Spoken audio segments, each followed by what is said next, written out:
ආයුබෝවන් සුබ දවසක්. අපි වායු නියම පාඩමේ සිද්ධාන්ත කරුණු සම්පූර්ණයෙන්ම දැන් සාකච්ඡා කරලා අවසන්. අපිට තියෙන්නේ පහුගිය විභාග ගැටලු සාකච්ඡා කරන්න. අපි බලමු පහුගිය විභාග ගැටලු තියෙනවා. ටියුට් එකේ 21 වෙනි පිටුව ආසන්නයේ බලන්න. ඒකේ පළවෙනි ගැටලුව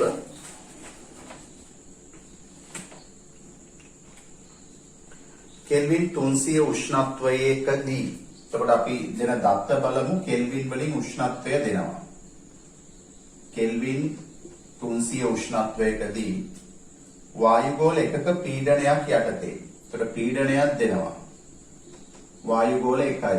ATM එකයි. වායුගෝල එකක පීඩනයක් යටතේ N2 වල ඝනත්වයට, ඒ කියන්නේ ඝනත්වය කියන්නේ N2 වල ඝනත්වයට ආසන්නම ඝනත්වයක් ඇතයි බලාපොරොත්තු විය හැකි වායුව කුමක්ද? දැන් මෙතෙන්දී උෂ්ණත්වය, පීඩනය, ඝනත්වය සම්බන්ධව තමයි ප්‍රශ්නේ තියෙන්නේ. එතකොට අපි PV සමාන nRT කියන පරිපූර්ණ වායු සමීකරණයෙන් ඝනත්වය සම්බන්ධ සමීකරණයක් ව්‍යුත්පන්න කරගත්තා. PV සමානයි කියලා මේ n වෙනුවට ලිව්වා m බෙදීම m. ස්කන්ධය බෙදීම මෞලික ස්කන්ධය. ඒක සමානයි RT කියලා එනවා. ඒතර මේ පැත්තට m ගන්නවා. ඒතර ස්කන්ධය බෙදීම පරිමාව වෙනවා. ඒතර ඒක තමයි ඝනත්වය කියලා කියන්නේ. ඔක අපිට කෙලින්ම මතක නම් යොදන්නත් පුළුවන්. එහෙම නැත්නම් ව්‍යුත්පන්න කරලා ගන්න පුළුවන්. PM සමානයි DRT. එතකොට මේක කියන විදිහට බලන්න, උෂ්ණත්වය දෙනවා කෙල්වින් 300. උෂ්ණත්වය දෙනවා. පීඩනය දෙනවා 1 ATM. සර්වත්‍ර වායු නියතය අපි දන්නවා 8.314 ජූල් මවුලයට කෙල්විනයට.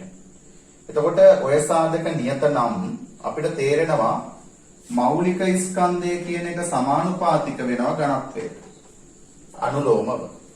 එහෙනම් නයිට්‍රජන් වල ඝනත්වයම මේ තත්ත්වය යටතේ තියෙන නම් නයිට්‍රජන් වල මෞලික ස්කන්ධයට සමාන මෞලික ස්කන්ධයක් තියෙන වායුවක් වෙන්න ඕන. දැන් නයිට්‍රජන් කියන්නේ N2, එයාගේ මෞලික ස්කන්ධය 28යි GMOL ඍණ 1. එහෙනම් අපි මෙතනදී පිළිතුරු වලින් බලන්න ඕන මෞලික ස්කන්ධයේ 28ට ආසන්න කෙනෙක් ඉන්නවද කියලා. හරියටම මෞලික ස්කන්ධයේ 28ක් වෙනවා C2H4 වල. C2H4 වල C2 12 2ක් 24යි, H4 4යි 28යි. එතකොට C2H4 වල මෙන්න මේ මෞලික ස්කන්ධය වෙන හින්දා මේ තත්වයටදී, මේ උෂ්ණත්ව, මේ පීඩන තත්වයටදී නයිට්‍රජන් වල ඝනත්වයට ආසන්නම ඝනත්වයක් තියෙන්නේ එතීන් වල C2H4 වල. හරි, එහෙනම් මේ ගැටලුවට පිළිතුර ලබා ගන්න පුළුවන් අපිට අංක 5 කියන.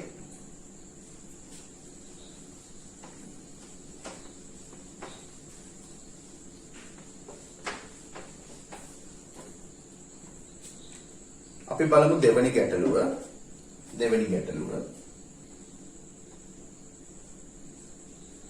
මේ කියනවා සෙල්සියස් 25 උෂ්ණත්වයකදී T දෙනවා සෙල්සියස් වලින් 25යි. කෙල්වින් කරගන්න අපි දන්නවා 273ක් එකතු කරගන්න. පීඩනය දෙනවා P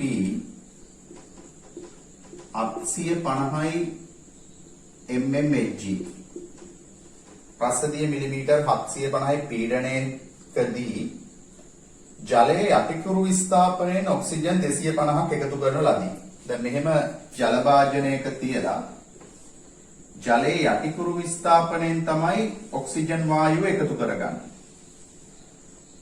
එතකොට ජලයේ යටිකුරු විස්ථාපනය.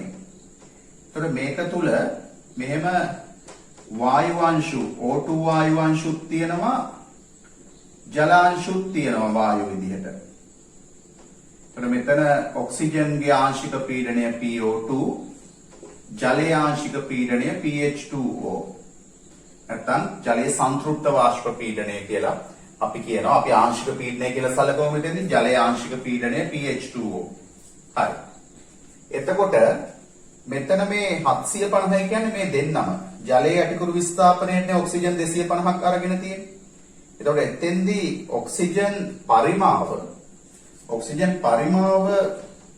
250ක් ඝන සෙන්ටිමීටර් තිබුණට ඔක්සිජන් වල ආංශික පීඩනය 750 නෙමෙයි. මොකද 750 කියන්නේ ඔක්සිජන් වල සහ ජලයේ කියන දෙකේම එකතුව. එතකොට අපිට දෙනවා මේ උෂ්ණත්වයේදී 750 mmHg පීඩනයකදී වියලන ලද්දේ නම් වායුවේ පරිමාව කුමක්ද? ඒ කියන්නේ දැන් මෙතෙන්දී ජල වාෂ්පත් එක්කනේ ඔක්සිජන් තියෙන්නේ. ඒතර ජල වාෂ්පත් එක්ක ඔක්සිජන් තියෙනවා 250ක පරිමාවක. මෙතන ඔක්සිජන් වල ආංශික පීඩනය බැලුවොත් සම්පූර්ණ පීඩනය රසදිය මිලිමීටර් 750යි. ඕකේ ජලයේ සංතෘප්ත වාෂ්ප පීඩනය 50 mmHg. 50 mmHg. එහෙනම් මෙතෙන්දී ඔක්සිජන් වල ආංශික පීඩනය 700යි mmHg කියලා තමයි තියෙන්නේ. 700යි mmHg කියලා තමයි තියෙන්නේ. එතකොට මෙතෙන්දී උෂ්ණත්වය නියතව තියාගන්න හින්දා නියත උෂ්ණත්වයේදී අපි දන්නවා බොයිල් නියමය අපිට යොදන්න පුළුවන් අවස්ථා දෙකකට එකම වායු ස්කන්ධයට. එතකොට P1 V1 සමානයි P2 V2 කියලා අපිට බොයිල් නියමය යොදන්න පුළුවන්. P1 V1 සමානයි P2 V2. එතකොට P1 කියලා කියන්නේ මෙතන ඔක්සිජන් වල ආංශික පීඩනය 700යි mmHg. V1 කියලා කියන්නේ 250යි ඝන සෙන්ටිමීටර්. ඕනනම් අපිට ඒකක වෙනස් කරන්න පුළුවන්. අපි දාන එකකෙන්ම එනවා එතකොට. P2 කියලා කියන්නේ අපිට මෙතෙන්ද කියන්නේ 750 දී වියලුවා. ඒකට වියලනකොට ජල වාෂ්ප නැහැ. දැන් ඒ අවස්ථාවේ 750යි ඔක්සිජන්ගේ ආංශික පීඩනය. ඒකට P2 කියන එක 750යි. මොකද ඒ අවස්ථාවේ වියලලා තියෙන්නේ. ඒ අවස්ථාවේ ජලය නැහැ. ඒතර ඔක්සිජන් විතරයි තියෙන්නේ. එතෙන්දි පීඩනය 750යි කියන්නේ ඔක්සිජන් වල ආංශික පීඩනය. අන්න මෙතෙන්දි V2 කියන එක දාන්න පුළුවන් මේකට. දැන් ඔක සුළු කරලා පිළිතුර හොයා ගන්න පුළුවන්. මේක බෙදීම 750. ඒතර 700 බෙදීම 3යි. 250 බෙදීම 750 කියන්නේ ඉරයට 3ක් එනවා. 250 750 3ට කැපෙනවා. 700 බෙදීම 3යි පිළිතුර. 700 බෙදීම 3යි කියන්නේ කීයද? 2යි. 10ට 3යි 230 ගාණක් පිළිතුරක් එන්න ඕනේ. 233යි කියන පිළිතුර තියෙනවා පළවෙනි පිළිතුර. එහෙනම් ඝන සෙන්ටිමීටර් 233යි කියන පළවෙනි පිළිතුර ලබා ගන්න පුළුවන් අපිට. දැන් දෙවෙනි එකට පිළිතුර අංක 1.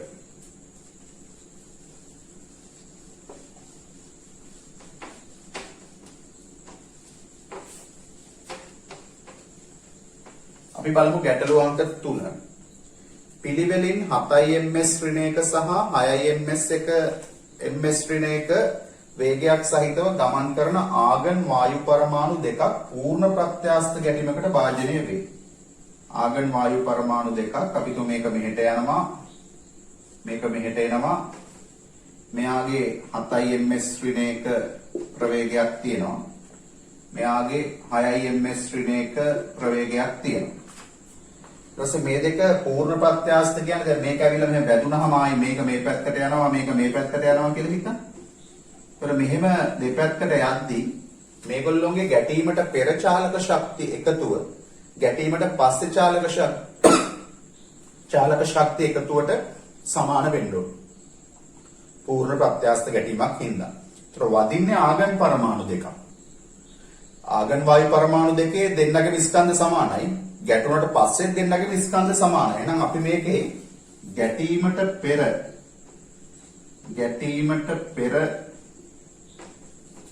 චාලක ශක්තිය එකතුව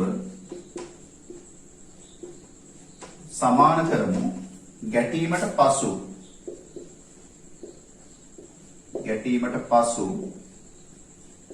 චාලක ශක්තිය එකතුවට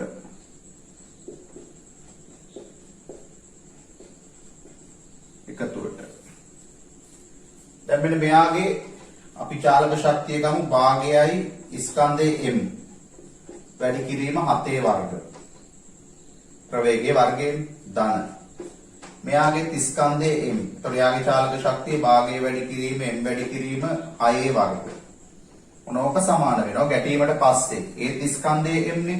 ගැටීමට පස්සේ මෙයාගේ චාලක ශක්තිය භාගයේ වැඩි කිරීම m වැඩි කිරීම v1 කියලා ගමු. v1 වර්ග ධන මෙයාගේ භාගය වැඩි කිරීම m වැඩි කිරීම v2 වර්ග.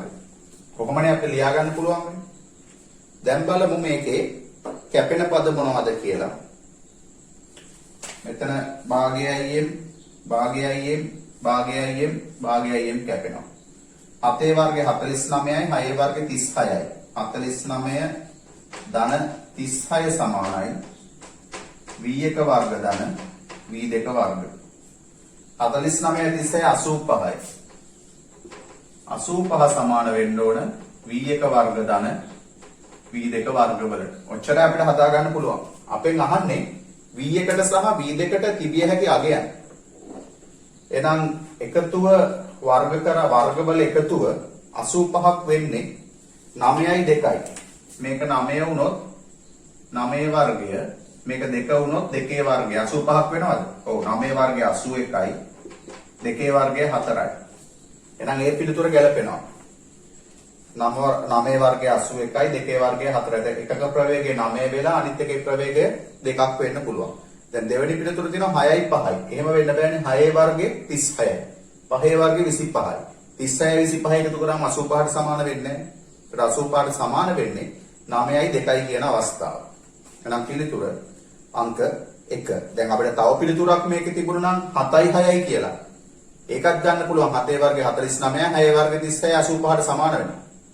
නමුත් අපිට දීලා තියෙන පිළිතුරු වලින් වර්ග කරලා එකතුව ගන්නකොට 85ට සමාන වෙන්නේ පළවෙනි පිළිතුරේ විතරයි. එහෙනම් තුන්වෙනි ප්‍රශ්නෙට පිළිතුර අංක 1.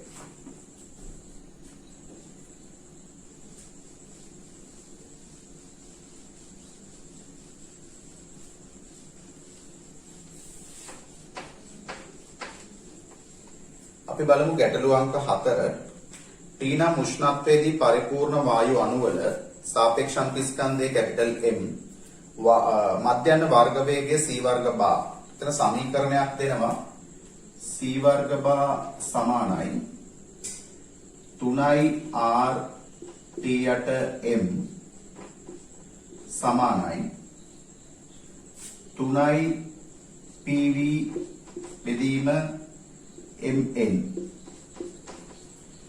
යන ප්‍රකාශනයෙන් දැක්වේ සාපේක්ෂ අනුදිස්කන්ධයේ 50ක් වන ද්විපරමාණුක පරිපූර්ණ වායුවක මධ්‍යන්න වර්ග වේගය c වර්ග බා සෙල්සියස් 227 දී ඒකක වලින් m වර්ග s ඍණ 2. අපිට පහසු ගැටලුවක්. අපි මෙන්න මේ සමීකරණයට ආදේශ කරමු වඩාත් පහසුයි ඒක. මේකට ආදේශ කරන්නත් පුළුවන්. මේකට දාන්න පුළුවන් අපිට දීපු දත්තත් එක්ක. 3ක් දාන්න පුළුවන්. r කියන්නේ 8.314යි ජූල් මවුලයට කෙල්විනයට. T කියන්නේ කෙල්වින් වලින් දාන්න ඕන සෙල්සියස් 227යි කියන්නේ කෙල්වින් 500යි. කෙල්වින් 500යි. බෙදීම M කියලා කියන්නේ මෞලික ස්කන්ධය 50යි. මෞලික ස්කන්ධය 50යි කියලා දෙන්නේ අපිට මේකේ GMOL ඍණ එක වලින් අපි කිලෝග්‍රෑම් කරලා දාමු. 10 ඍණ 3ෙන් වැඩි කරනවා. එතකොට කිලෝග්‍රෑම් මවුලයට මේක සුළු කරාම අපිට පිළිතුර ලබා ගන්න පුළුවන්. එතකොට මෙතන 10යි කියලා කැපෙනවා. 10 ඍණ 3 ඊට වෙනකොට 10 3යි මේකයි 10 4ක් වෙනවා. 10 4ක් වෙනවා. එතකොට මේක 8.3යි 3ෙන් වැඩි කරාම 25ට ආසන්න ගාණක්. එතකොට 25 වැඩි කිරීම 10 4යි කියන්නේ 2.5 වැඩි කිරීම 10 5 වගේ පිළිතුරක්. දෙවෙනි පිළිතුර ගන්න පුළුවන් 2.4යි 9 වැඩි කිරීම 10 5යි කියන පිළිතුර. හරි. එහෙනම් හතරවෙනි ගැටලුවට පිළිතුර අංක 2.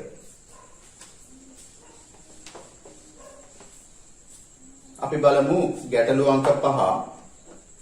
පහත සඳහන් කාණ්ඩ අතරින් SI ඒකක වලින් පමණක් සමන්විත වේද? පළවෙනි පිළිතුරේ ග්‍රෑම් තියෙනවා. ගන්න බෑ. දෙවෙනි එකේ සෙල්සියස් සෙන්ටිග්‍රේඩ් තියනවා ගන්න බෑ. ඊළඟ එකේ ලීටර් තියනවා ගන්න බෑ. හතරවෙනි එකේ කිලෝග්‍රෑම් පැස්කල් කෙල්වින් ඒක ගන්න පුළුවන්. එහෙනම් SI එකක වලින් පමණක් සමන්විත වෙන්නේ පිළිතුර අංක 4. බලමු ගැටලුව අංක 6.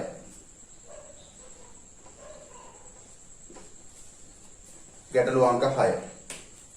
ඒකේ මෙහෙම කියනවා 10 5යි nm ඍණ 2 පීඩනයක පීඩනය දෙනවා P සමානයි 10 5යි nm ඍණ 2 පීඩනයක සහ 727යි සෙල්සියස් උෂ්ණත්වයකදී T සමානයි 727යි සෙල්සියස් අපි කෙල්වින් වල කරලා දාමු. එතකොට එනවා 3000යි 727 273යි 1000යි 1000යි කෙල්වින්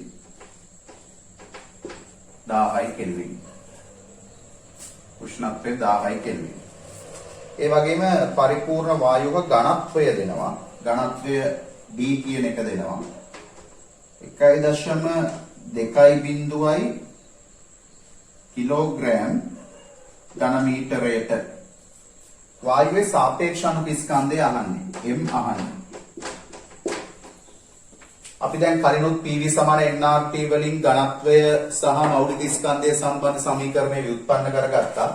එතන සමීකරණය ආවේ Pm සමානයි dRT කියලා. Pm සමානයි dRT. මේකේ m මුක්ත කරගන්න තියෙන්නේ. m මුක්ත කරගත්තාම m සමානයි dRT බෙදීම P.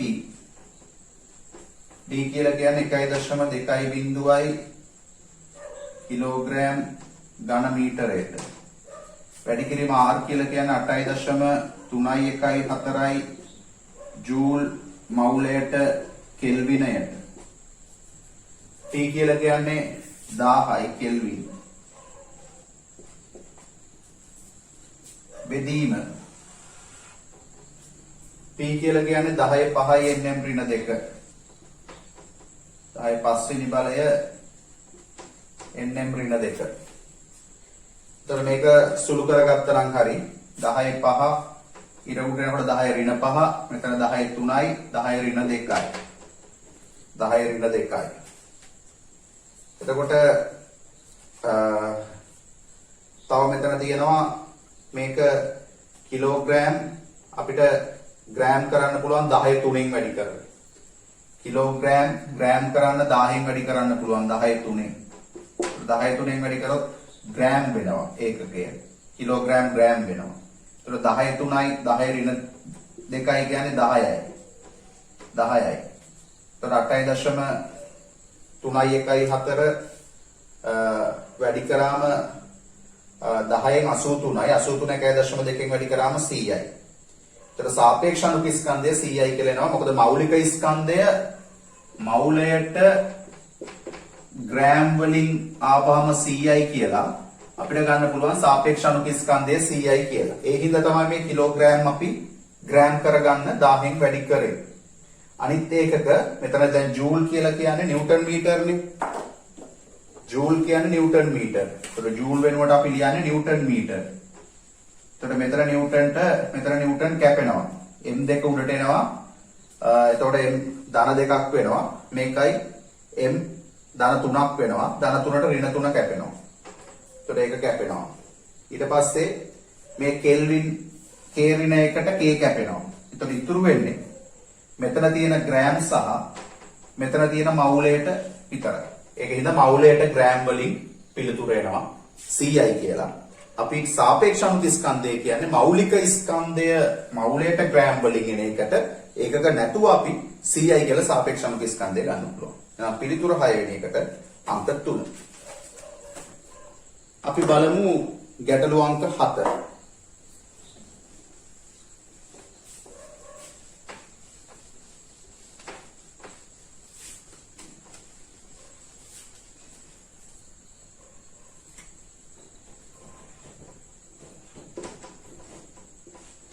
ගැටලුව අංක 7.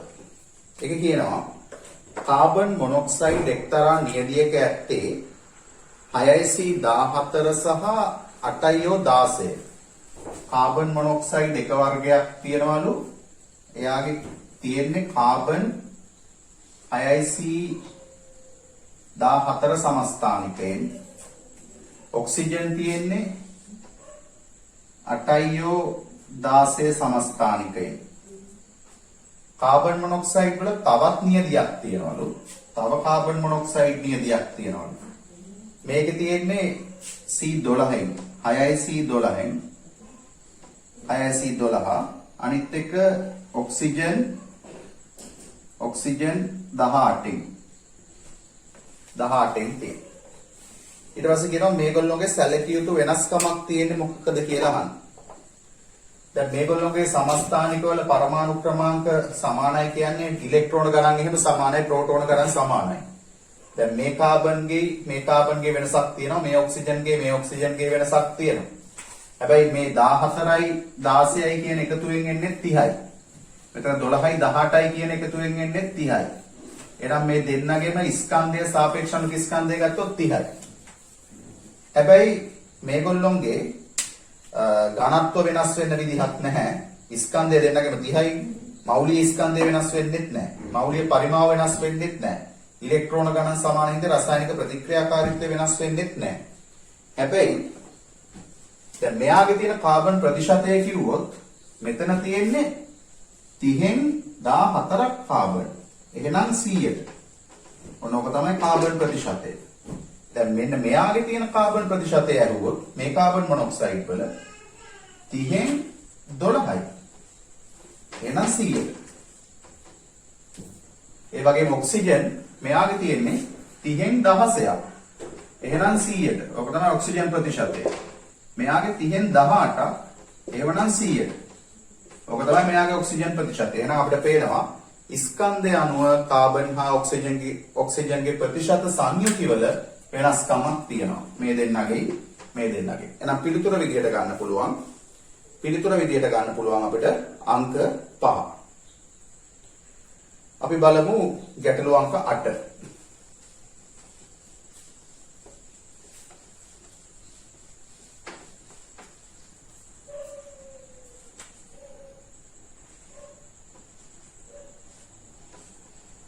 ඒක කියනවා මෙහෙම සෙල්සියස් 27 උෂ්ණත්වයකදී 10.5 පැස්කල් පීඩනයකදී උෂ්ණත්වය දෙනවා.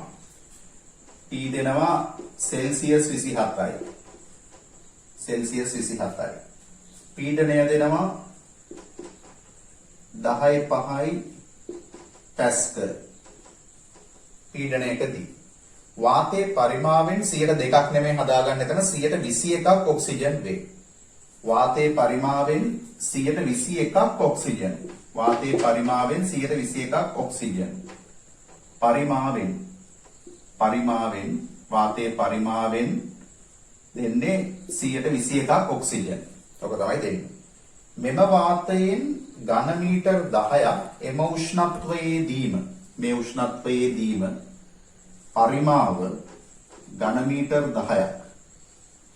පරිමාව ඝන මීටර් 10ක් මේ උෂ්ණත්වයේදීම ඝන මීටර් 1ක් දක්වා සම්පීඩනය කරන ලදී. ආයන පරිමාව වෙනස් කරලා ඔය උෂ්ණත්වයේදීම ඝන මීටර් 1කට 10ක් කරලා මෙම සම්පීඩිත වායුවේහි ඔක්සිජන් වල ආංශික පීඩනය.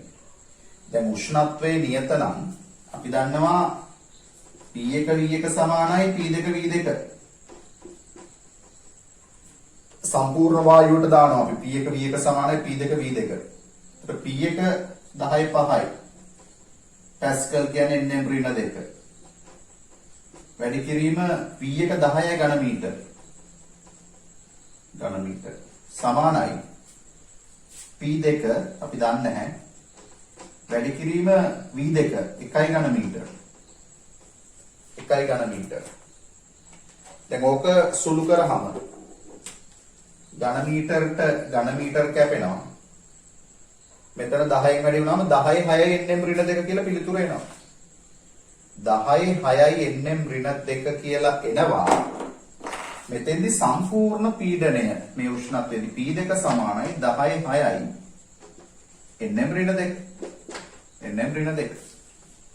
එතකොට උෂ්ණත්වයේ නියත නම් පරිමානුපාතය අපිට මෙයාගේ ගන්න පුළුවන් පරිමානුපාතයෙන් අපිට ගන්න පුළුවන් කොච්චර මෙයාගේ ආංශික පීඩනයක් ඔක්සිජන්ගේ තියෙනවද කියලා. දැන් ඔක්සිජන් තියෙන්නේ පරිමාවණුව වාතයෙන් 121යි. පරිමාවණුව 121යි තියෙන්නේ. එහෙනම් මේ සම්පූර්ණ පීඩනයනේ 10/6ක්. එතකොට මේකෙන් 121ක් වෙන්න ඕන. එතකොට 10/6න් 121ක් වෙන්න ඕන ඔක්සිජන් වල ආංශික පීඩනය. දැන් ඔය තත්ත්වයටදී PO2 කියන්නේ 10/6 වැඩි කිරීම 121. 121. එතකොට 21 වැඩි කිරීම 10/4යි. 10/4යි. එහෙම නැත්නම් 2.1 වැඩි කිරීම 10/5යි. ඒකකයේ nm ඍණ 2. එහෙම නැත්නම් පැස්කල්. 121ක් මේ ඔක්සිජන් තියෙන. නම් පිළිතුර ගන්න පුළුවන් ඒකට අංක 3. අපි බලමු ඊළඟට 9 සහ 10 ප්‍රශ්න වලට අපිට කියනවා මේ ඡේදය බලලා ඒකේ කියන විදිහට ගන්න කියලා. බලමු මොකද්ද කියන්නේ.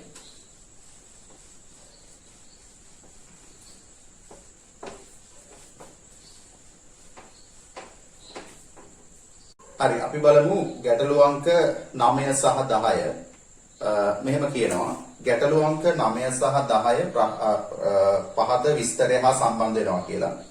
එක වායු බල්බයක මෙතන වායු බල්බයක් තියෙනවා.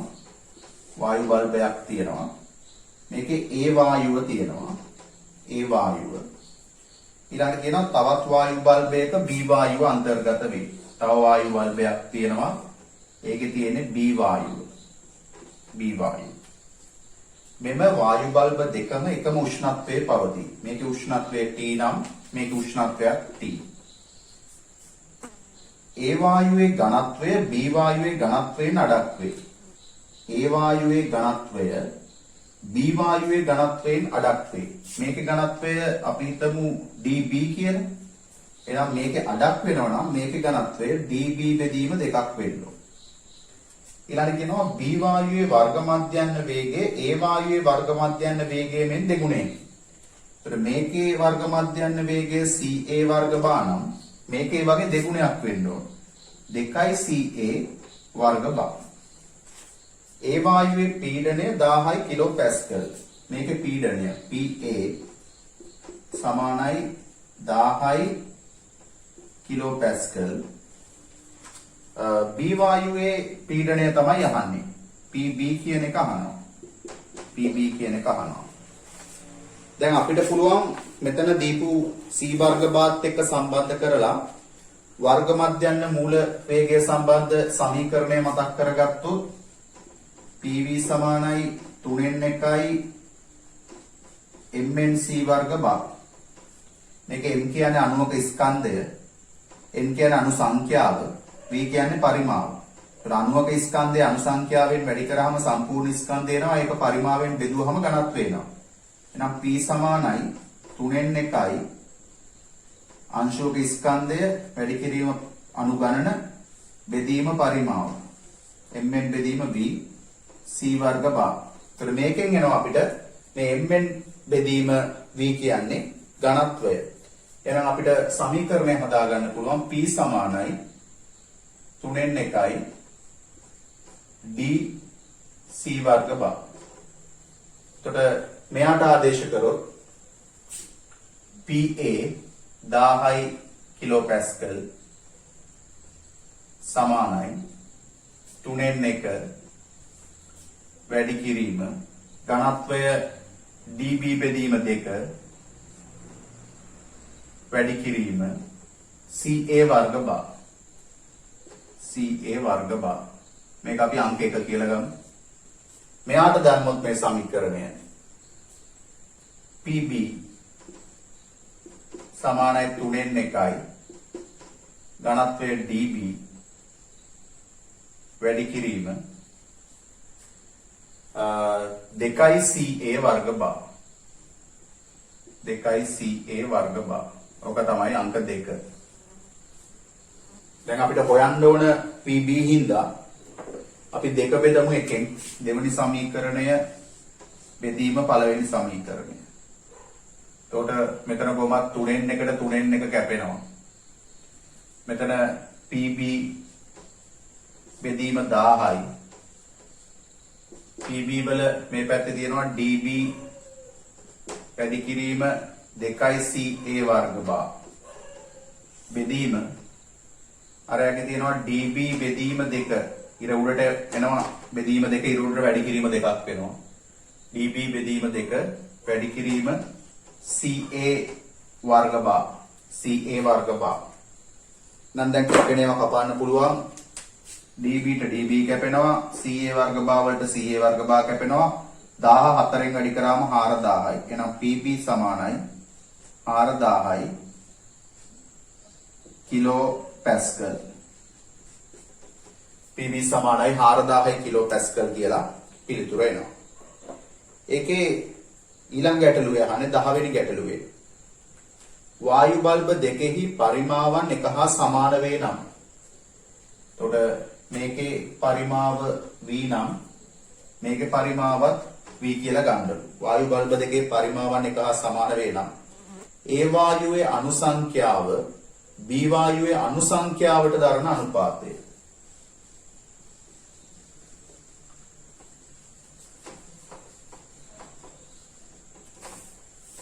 මෙයාගේ අනුසංඛ්‍යාවට දරන අනුපාතය අපි මවුල සංඛ්‍යාව හොයාගමු මෙයාගේ මවුල සංඛ්‍යාව NA මෙයාගේ මවුල සංඛ්‍යාව NB අපිට මවුල සංඛ්‍යාව හොයාගන්න පුළුවන් වුණා නම් මවුලයක් තුල තියෙන අවගාඩ්‍රෝ සංඛ්‍යාවකින්ද අපිට මවුල අනුපාතයෙන් එතකොට අණු සංඛ්‍යාතර අනුපාතය එනවා මවුල අනුපාතයම තමයි අනුපාතය කියලා කියන්නේ එතකොට අපිට පුළුවන් මේකට PV සමාන nRT කියන සමීකරණය දාන්න.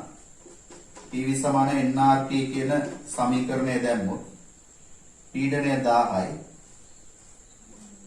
කිලෝ පැස්කල්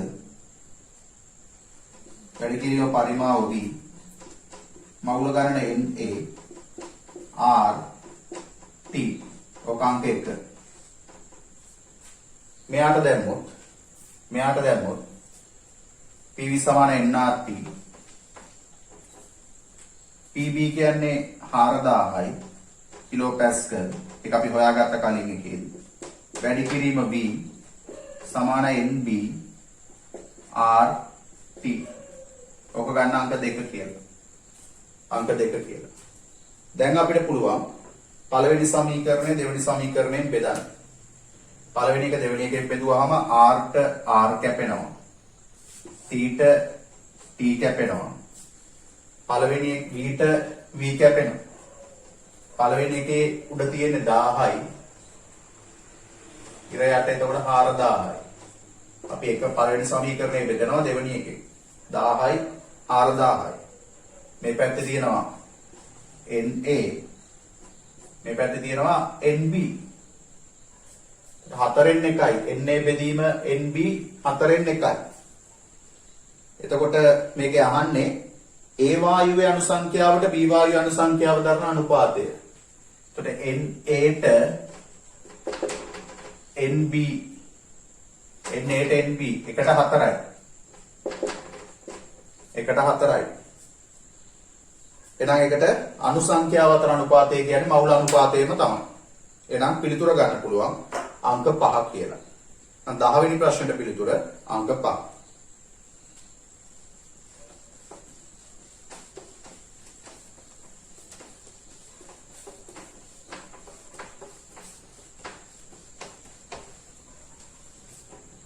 අපි බලමු ගැටළු අංක 11 ABCD ගණයේ ප්‍රශ්නයක්. ABCD ගණයේ ප්‍රශ්නයක්. ඒ ප්‍රශ්නේ මෙහෙමයි කියන්නේ. පහත සඳහන් ඒවා අතරින් වාතය පිළිබඳව නිවැරදි වන්නේ කුමන ප්‍රකාශයද? A B C D. එහි ආගන්ට වඩා හයිඩ්‍රජන් අඩංගු වේ. වාතයේ සංයුතිය තියෙන නයිට්‍රජන් 78ක් විතර තියෙනවා. ඊළඟට ඔක්සිජන් 121ක් වගේ තියෙනවා. ඊළඟට ආගන් 101කට ආසන්න ප්‍රමාණයක් තියෙනවා. ඊළඟට කාබන් ඩයොක්සයිඩ් තව වායු තියෙනවා. එතකොට මේක කියන විදිහට බලන්න පළවෙනි එක එහි ආගන්ට වඩා හයිඩ්‍රජන් අඩංගුයි. හයිඩ්‍රජන් තියෙන මේකටත් එහා පැත්තේ. එතකොට ඒ වගන්තිය වැරදි. ආගන් වැඩි. එහි ආසන්න වශයෙන් නයිට්‍රජන් වල මවුල ප්‍රතිශතය 78ක් සහ ඔක්සිජන් O2 වල මවුල ප්‍රතිශතය 21ක්. හරි. පරිමාණ ප්‍රතිශතය මවුල ප්‍රතිශතය විදිහට ගන්න පුළුවන්. ඒක හරි. මොකද අපි දන්නවා PV = nRT අනුව අනිකුත් තත්ත්ව නියත වුණොත් පරිමාව සමානුපාතික වෙනවා මවුල ගන්න. එහි කාබන් ඩයොක්සයිඩ් වලට වඩා ආගන් අඩංගු වේ. ඔව් කාබන් ඩයොක්සයිඩ් 0.04ක් වගේ තියෙනවා. ආගන් 101ක් වගේ තියෙනවා. එහෙනම් C හරි. D එහි ආගන්ට වඩා හීලියම් අඩංගු වේ. ඒක වැරදි. නම් B හා C නිවැරදි කියන්නේ පිළිතුර අංක 2. අපි බලමු ඊළඟ ගැටලුව. ගැටලුව අංක 12.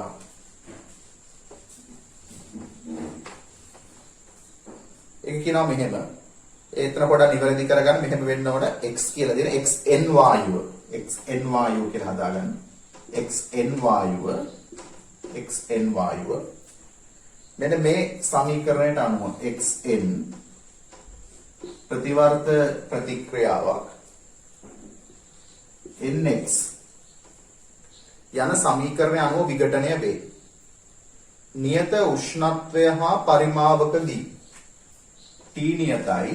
නියත උෂ්ණත්වය හා පරිමාවක දී V නියතයි.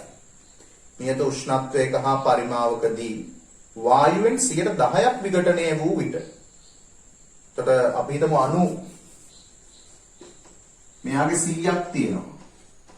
මේකේ විඝටනය වෙනවා 10ක්. 10%ක් නේ. ඉතිරි වෙනවා 90. ඔය කතාවනේ කියන්නේ. නියත උෂ්ණත්වය හා පරිමාවේදී වායුවෙන් 10%ක් විඝටනය වූ විට පීඩනය 20%කින් වැඩි වේ. එතකොට මෙතන දැන් 100ක් තිබිලා 10%ක් විඝටනය වුණාම ඉදිරියට යනකොට 90යි ඉතුරු වෙන්නේ. 90ක් ඉතුරු වෙනවා නම් පීඩනය 10%කින් අඩු වෙන්න ඕන. අණු සංඛ්‍යාව 100 ඉඳලා 90ට යනවා කියන්නේ පීඩනය වැඩි වෙන්න බෑ. පීඩනය 10%කින් අඩු වෙන්න ඕන. හැබැයි මෙහෙම දෙයක් තියෙනවා. මෙයා 10ක් යද්දී මෙයා කොච්චර හැදෙනවද කියන එක මත තමයි සම්පූර්ණ ප්‍රමාණය තීරණය වෙන්නේ. දැන් මෙතන අගේ එකක් නම් මෙතන n වල අගේ එකයි. එහෙනම් 10ක් ගියා නම් 10ක් මෙතන හැදෙනවා. તો 10ක් ගිහිල්ලා 10ක් හැදෙනවා කියන්නේ 90 නෙමෙයි ඔක්කොම 100යි. එහෙනම් පීඩනය වෙනස් වෙන්නේ නැහැ. දැන් මෙයාගේ මෙතන දෙක තිබුණොත් 10ක් ගියාම 20ක් හැදෙනවා. මෙතන දෙක වෙනවනේ. එකට දෙකක් වෙනවා. එතකොට මෙතන එකයි මෙතන දෙක වුණොත් දෙක මෙතෙන්ට යනකොට දෙක හින්දා මේක වගේ දෙගුණයක්. ඒ කියන්නේ 10ට 20ක් හැදෙනවා. 10ට 20ක් හැදුනොත් මෙතන හැදෙන 20යි මේ අනුව 110ක් වෙනවා. එහෙනම් පීඩනය 110කින් වැඩි වෙන්නේ. දැන් මේක කියනවා 120කින් වැඩි වෙනවා කියලා. 120කින් වැඩි වෙනවා නම් මෙහෙමයි වෙන්න ඕන. මෙතන තියෙන්නේ මෙහෙමයි. x3 ඊළඟ මෙතන තියෙන්නේ 3x. එහෙනම් මෙතන 100ක් තියෙනවා.